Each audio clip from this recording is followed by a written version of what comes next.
Magandang umaga po mga ka-ICDEC. 9 o'clock is ICDEC Hour. Welcome po sa ikalawang episode ng ICDEC Hour. Isa na naman pong episode ng Usapang ICDEC, Kwento at Talakayan. Ako po ang inyong host, Jomel Florendo. And for today's episode ay atin naman pong pag-uusapan ang tungkulin ng mga member po ng ICDEC para maging mix po sila or MIGS. Mahalaga po natin pag-usapan ito dahil lalo-lalo po ngayon dahil nalalapit na po yung pagbibigay po natin ng reimbursement benefit. We will get to know that and more straight from no less than our Chief Executive Officer, CEO Annalyn Arrotake. CEO, kamusta naman po? Salamat po sa inyong time. Buti na lang po at available ka po sa ating ikalawang episode ng ICDEC Hour. Siyempre naman, pagka naman kayo ICDEC Hour, honor din sa akin maging second episode ng ICDEC Hour. Sige po, hindi na po tayo magpapatumpik-tumpik pa. So, proceed na po tayo sa ating question. Para sa kaalaman ng ating mga manonood po, siyempre para sa mga viewers po, maaari niyo po bang ipaliwanag kung ano po yung member in good standing? Ang member in good standing, syempre, simpleng termino rin lang. Doon mag-focus tayo doon sa in good standing. So, ibig sabihin na yun, self-explanatory din naman somehow, ay si member ay sumusunod sa majority kung hindi man perfect na nasusunod yung mga patakaran ng ICDEC o ng isang cooperative. Ibig sabihin noon ay karamihan ng patakaran faithfully sumusunod talaga siya. Kumbaga, yun ang tinatawag natin. Doon siya nakakategorize as member in good standing. So yun po, MIGS stands for member in good standing. So CEO, ano po yung mga pangunahing tungkulin ng member po ng ICDEC para po maging mix po sila or MIGS nga? Meron tayong tinatawag na mixed policy. So, nakalagay doon, ano-ano baga. Siyempre siya ay, yung mixed policy natin, hugot din iyon doon sa ating nakatakda doon sa bylaws ng ICDEC. Sa bylaws ng ICDEC natin, may nakalagay doon, ano-ano bang dapat na ginagawa ng isang member. Bakit nga baga kailangan, pag nag-member ka ba ng ICDEC, ay mag-a-avail ka lang ng services. So, hindi lang iyon. Ibig sabihin, dahil member ka o kamay-ari, may tungkulin ka, kagaya nga ng sabi mo. Ano ba ang tungkulin para maging member in good standing? Tama ba gamit tungkulin as member in good standing? So, kaya nagiging in good standing, tinutupad niya yung mga tungkulin. So, pag tinupad yung tungkulin, isa doon, unang-una na pag-avail ng services ng ICDEC. Pakikibahagi dun sa mga programs niya. Halimbawa, may community service si ICDEC. Hindi lang dapat, kung tutuusin, hindi lang siya dapat yung mga staff, mga officers. Ikaw bilang member o may kamay-ari, dapat kung sa lugar ninyo yung community service, nakikibahagi. So, bukod doon ay hinati natin siya doon sa mixed policy natin. Actually, na-summarize siya into two. Financial obligation saka social. Yung binanggit ko kanina, nandun yung social responsibility. Sa financial, dun papasok na yung pagbabayad ng utang, yung pagtupad natin dun sa subscription capital na bago nating pinapatupad ngayon. Sa financial, at saka social. Paano po magiging mix? Ano po ba yan? Pag nag-member po, automatically mix. So, may months na kinukonsider po. Paano po yung magiging cut-off po ng mix po natin? Ang pinapractice ng ICDEC ngayon, 2 semester. Sa isang taon, may tinatawag tayo 2 semester. So, yun yung cut-off na yun. So, first semester, January to June, yung panahong iyon ang i-assess para halimbawa si member ay ano bang naging performance niya, natupad ba niya yung mga patakaran o nasunod niya yung patakaran ng ICDEC dun sa panahon ng January to June. So yung resulta ng assessment dun sa first semester, pagka ikinategorize o in-approve siya ng board as part ng member in good standing, batay sa recommendation ng management, siya ay ipapatupad para dun sa second semester. So, 2 cut-off siya. 2 semester in a year. Subali po, January to June, July to December naman. Oo. Sige po. Siyempre, yung mga member po ng ICDEC, kung sila po ay maging mix or tumutupad sila sa mga tungkulin, ano po naman yung balik sa kanila or benepisyo ng pagiging mix? So, syempre, parang ano lang yan, estudyante, Okay. parang sabi nga, ay may Very kanting bala. Pagkagano'n. So, ngayon sa mga panahong ito, meron tayong, dahil meron naman tayong hinuhugutan ng mga budget, salamat din doon sa komite na kabahagi natin pag-develop ng mga benefits, meron tayong ilang na ibibigay din sa members natin. Kagaya na lang simulan natin pag-attend ng General Assembly. Pag member in good standing ka o mix ka, 2 stub ang nakukuha mo. So sabihin na natin yung food stub natin ay worth 150. So pag member in good standing ka, 300 ka agad yun. Tapos pangalawa, kung ikaw nga ay mix, di syempre nakakaboto ka. Nakakaboto po po. Another, naman yon, food stop. So, ika nga ay madaming pagkain na nakukuha. Maraming pangbili, yun yung naging natin ng benefit.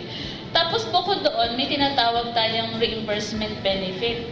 Yun yung binanggit mo kanina na malapit na nating ma-enjoy.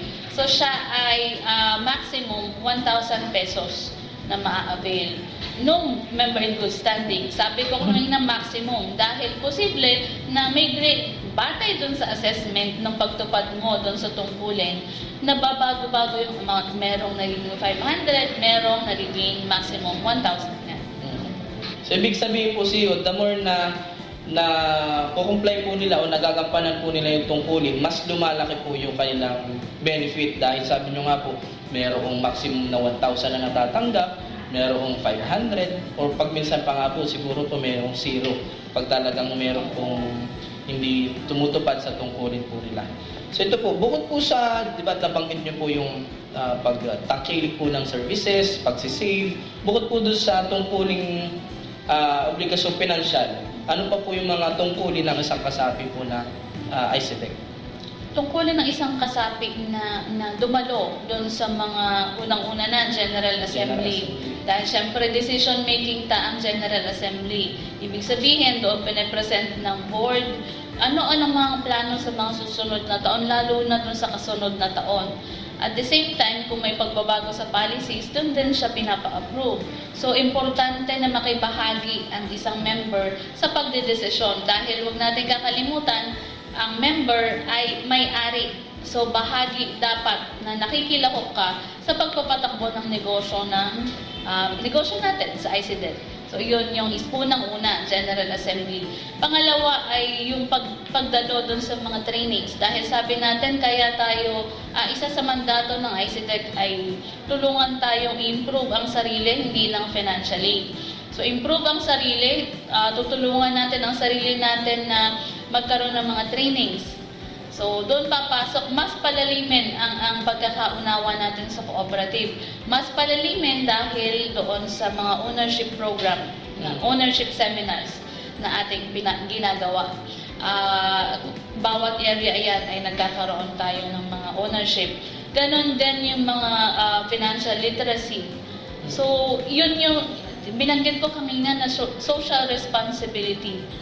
Kung tutuusin, ang unang in-example ko ay yung community service natin. Oo. Sana ay nakikilahok ang ating mga ka-members para doon. Malaking bahagi malaking bagay na nakikitang nag-i-involve ang mga members. So yun po, nung nabanggit nga po ninyo, yung pinakamahalaga po doon, hindi lang basta member o hindi lang basta ikaw yung tumatangkilik.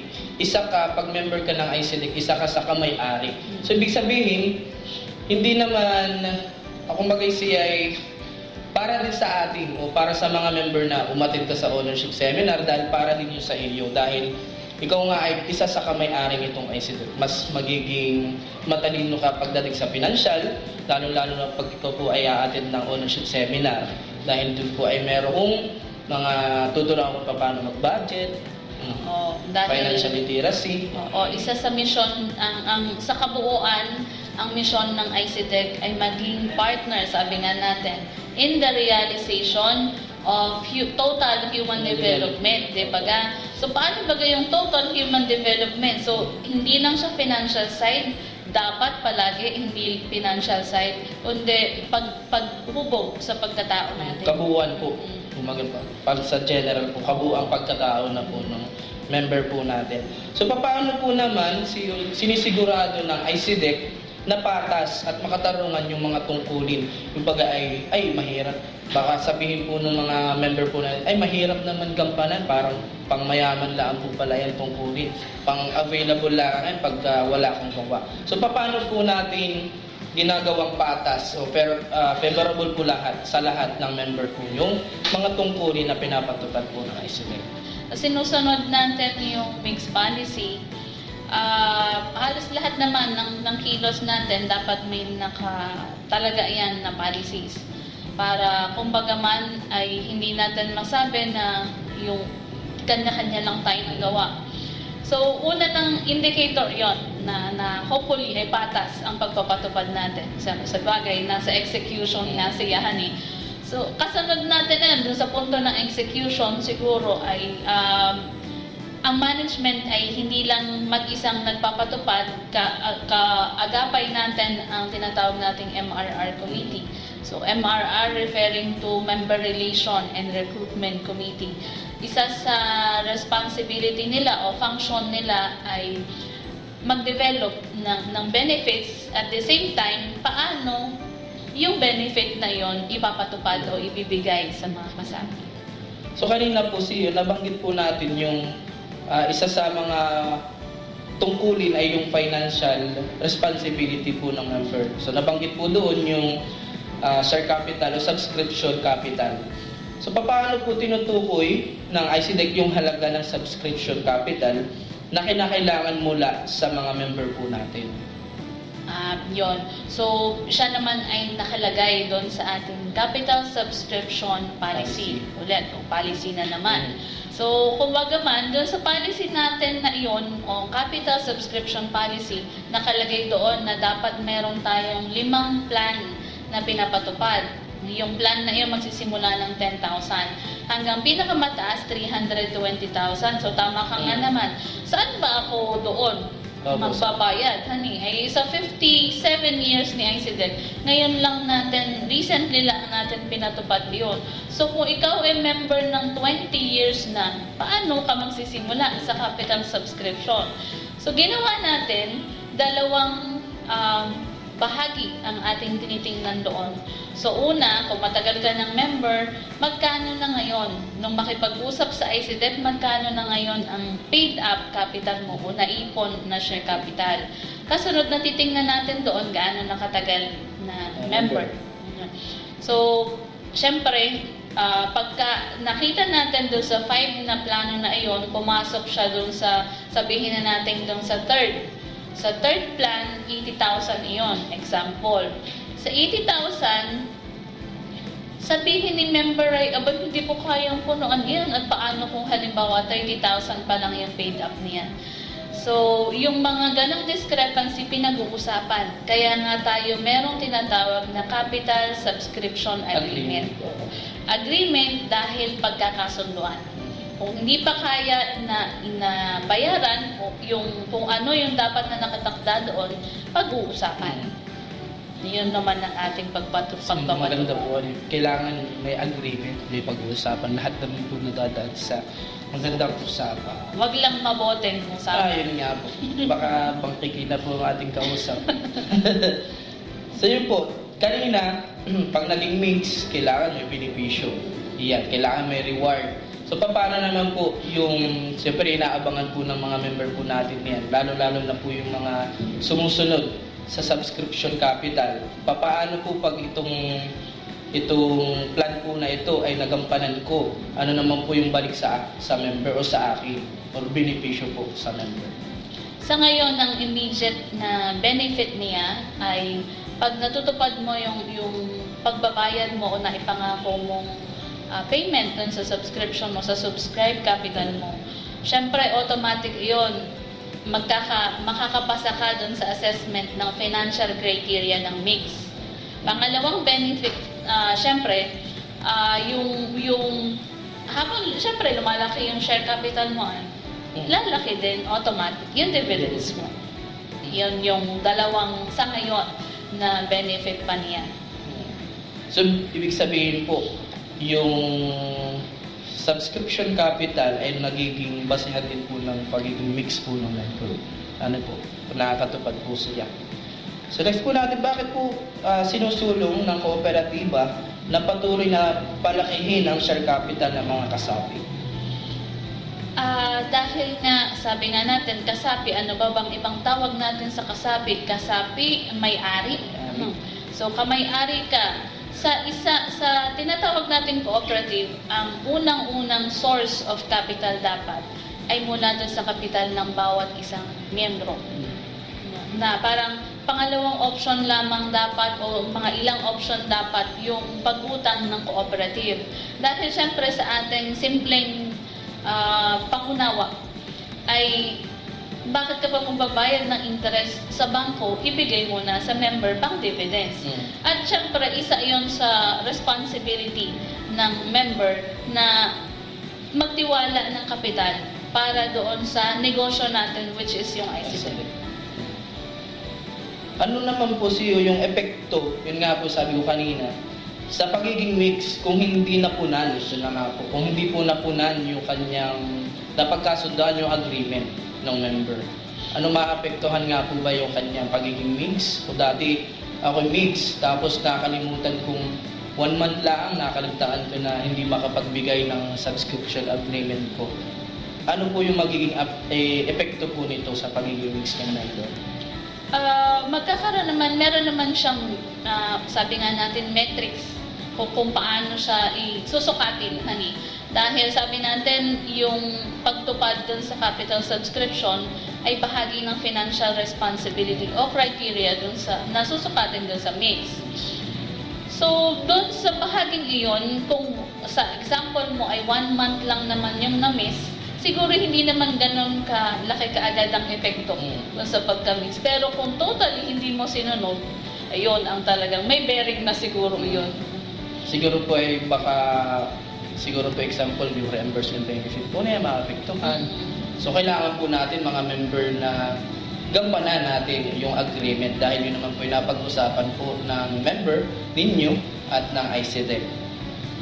Paano po naman pinapangalagaan ng ICDEC ang subscription capital na ipinagkakatiwala ng mga member? So parang ito po yung assurance na po na mahingat po lahat pinapangalagaan. Medyo malawak ang ating pag-ano doon sa siguro ilaki ko na yung paliwanag pangalaga na sa kabuuan ni ICDEC as financial. So doon sa hindi na lamang doon sa share capital nila dahil syempre bahagi iyon ng kabuuan ni ICDEC. Paano ba natin pinangangalagaan ang financial ni ICDEC o asset ni ICDEC? Meron tayong papasok na siguro dyan yung governance. Paano ba natin susundin o gagawa ng paraan o pagpapatupad ng management. So meron tayong mga tinatawag na financial tools na sinusunod monthly para mabantayan natin kung nasaan ng estado si ICDEC. At the same time, pagka nabantayan natin yung mga financial tools natin, na financial matrix natin, na nakakatupad si ICDEC doon, makakasigurado tayo na safe yung pera ng mga tao o ng miyembrong nagtiwala sa ICDEC. Sige po. So, paano naman po, di ba kanina po siyo na isa po sa tungkulin ng kung paano maging mix ay makilahok sa lalo na sa General Assembly, kung may ownership seminar. Paano po ito nakakatulong sa pagpapaunlad ng kooperatiba pag nakiki-involve yung mga member po natin? Napaka-importante yung active participation ng members dahil sa cooperative, although serving community tayo, pero ang services at programs ng ICDEC ay para sa members lamang. So, ibig sabihin, hindi siya lalaki kung walang member na magpa-participate. Kung walang member na mangungutang, wala tayong mapapartida, wala tayong kitang makukunan. So ito po ay mensahe na ng encouragement na po ito sa ating mga member na ano po yung magiging mensahe niyo po para ma-encourage po sila na tangkilikin, suportahan ang ICDEC? Siguro ay sisimulan ko dun sa huling pinag-usapan natin, active participation. So dun sa punto ng active participation, bakit po paano ba natin masasabing kailangan nating maging active? Simulan natin kung bakit tayo naging member ng ICDEC. Sabi natin, sa PMES po, pinapaliwanag sa atin na dapat ay voluntary yung pong ating pagpasok sa ICDEC. So, voluntary, ibig sabihin, willing ka na mag-participate. Dahil sabi ko nga, ibabalik ko po na hindi tatakbo ang isang kooperatiba kung walang miyembro na gagalaw. Hindi lang po ang management, hindi lamang po ang officers ang gagalaw. So, ako idudugsong ko na rin siguro, Sir Jomel, na magpasalamat po sa mga members na nagtitiwala. Dahil kung anong naabot ng ICDEC ay dahil, naabot ng ICDEC sa ngayon ay dahil sa active participation ng lahat. So, yun po. Thank you. Maraming salamat po, CEO. At alam ko po na maraming natutunan o nalaman ang ating mga manunood o lalo-lalo na yung mga member po ng ICDEC. So, CEO, ang tanong po, handa ka na po ba sa fast talk? Sa fast talk. Na, ano ito, chocolate or happiness? De joke lang po. So, kung halimbawa CEO may mga tanong po sila, concern, ano po ang kanilang pwedeng lapitan dito po sa ICDEC? Sa ngayon ay lagi naman po tayo, kung ang madalas na means of communication po natin, kung may concern ay pag Pinoy, ano po ay Facebook. So, palagi naman po kayo na active na tinutugunan ng ating mga masisipag na mga staff na nag-handle ng ating pong mga ICDEC Infanta account at saka po yung page. Bukod po doon ay meron po tayong mga numbers na pwedeng directly tawagan. Actually, yung Facebook nga po ay may natawag na rin. So, call center. Call center na po ang ICDEC. So, lahat po ng means naman ay ini-open natin. Kung ano pa po yung gusto ninyo na maging paraan, susubukan po natin na itawid. At the same time, syempre, ang office po natin ay Monday to Saturday open. Although 8 to 5 lang po ha. So, pipilitin po natin na tugunan kung ano man po yung mga concern po ninyo. Maraming salamat po ulit, CEO. So, tunay nga na napakalaki po na naitulong ng inyo pong naibigay na impormasyon sa ating pong mga member. So, sana po yung maging reminder po ito sa mga member po natin o manonood na kung halimbawa hindi na po natin natatandaan kung paano po maging mix, yung mga tungkulin po natin, nakakalimutan po natin, atin lamang pong balikan ang episode po ng ICDEC Hour. At lagi po nating tatandaan, ang pagiging responsable sa ating tungkulin ay susi sa pagpatuloy na pag-unlad po ng ating kooperatiba. Muli, ako po ang inyong host, Jomel Florendo, at ito ang ICDEC Hour. Magkita-kita po ulit tayo sa susunod na episode. Paalam! Sige po, CEO. Last talk na po tayo.